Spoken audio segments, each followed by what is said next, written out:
item on the agenda is correspondence. We have received a letter from Assistant Deputy Minister Faganello addressed to myself as Chair and the Trustees of the Union Bay Improvement District Board.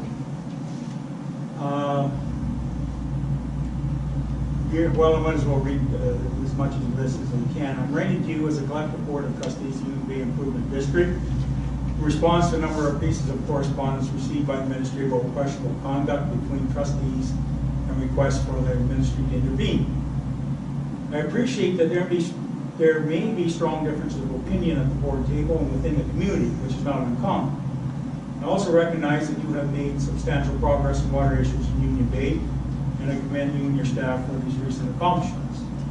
The concerns expressed do warrant my taking this opportunity to provide you with my perspective, respecting the conduct of the local elected independent boards and the role of the ministry.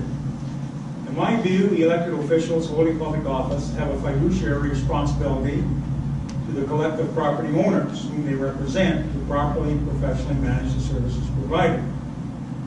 Boards are responsible to conduct their business in a professional manner and to rely on proper procedures to guide their work, deliberations, and decision making. I would also suggest that in order to retain the trust and confidence of the communities, boards should function with civility and allow for productive, open discussions where the views of both board members and of the public can be respectfully shared and heard.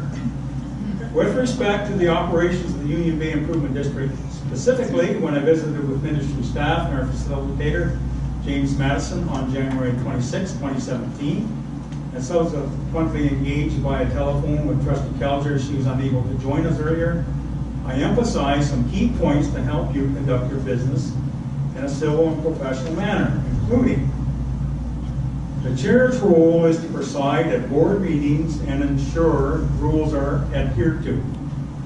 Meetings must be conducted using proper procedures. Principle of collective decision-making means the chair and individual trustees cannot exercise powers unilaterally or commit the improvement district to any particular action. And quality decisions come from preparing an agenda in advance with appropriate background materials, received by all trustees at the same time. I am concerned from the letters received by the ministry that the UBID board may need to refocus respecting these best practices. I want to clarify that in my view, following proper procedures does not require that all members of a board agree, but shows respect for the democratic process and for the property owners who elected and put their trust in these members. When combined with goodwill and responsible conduct, these procedures allow for healthy, respectable debate, for all necessary information to be made available to inform decisions, and for the outcome of each decision to be respected. I also need to emphasize that in British Columbia, we have built a local governance system that emphasizes local autonomy and accountability. It is not commonly the role of the ministry to intervene in disputes between local elected officials. As the trustees for UBID, I encourage you to collectively find a way to work together. I recognize that serving the public can be challenging in a complex world with competing demands.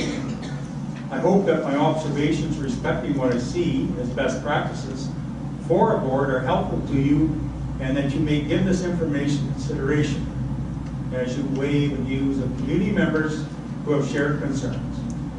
With renewed focus on productive conduct, I'm confident we will continue to build on the progress you have made today. Chair James, there's just one, and I'm sure it's just a typo, but the letter is dated January 9th, 2017.